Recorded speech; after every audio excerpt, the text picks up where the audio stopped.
हम गीता मलिक अहाँ सबके प्रणाम करै छी। आइ हम एकटा महेशवाणी अहाँ सबके सुना रहल छी। नीक लागत तऽ लाइक करब, शेयर करब और सब्सक्राइब जरूर करब। शिव भेलखिन गौरी के सजन माँ, देखू हे बहिना। शिव भेलखिन गौरी के सजन माँ, देखू हे बहिना। भेला नारद उपकारी, लला बर भंगिया भिखारी।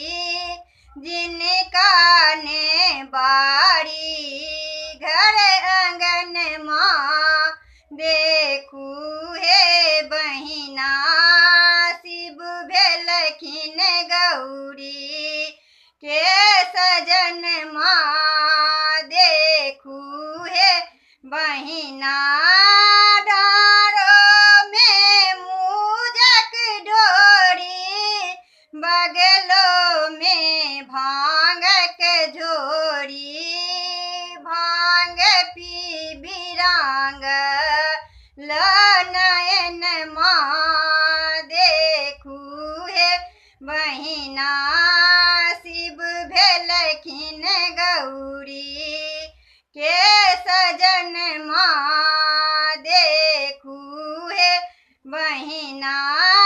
ढिम ढिम का डमरू धारी, भूषण में विषधर कारी।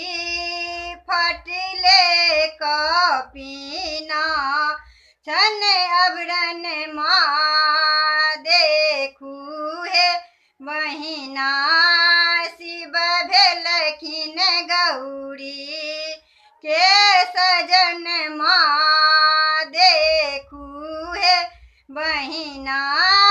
कहथिन मुनि विष्णुधारी, शिव ने बौरहबा भिखारी। कहथिन मुनि विष्णुधारी, शिव ने बौरहबा भिखारी। मांगलहु न कर चरण माँ, देखू हे बहिना। शिव भेलखिन गौरी के सजन माँ, देखू हे बहिना। शिव भेलखिन गौरी के सजन माँ,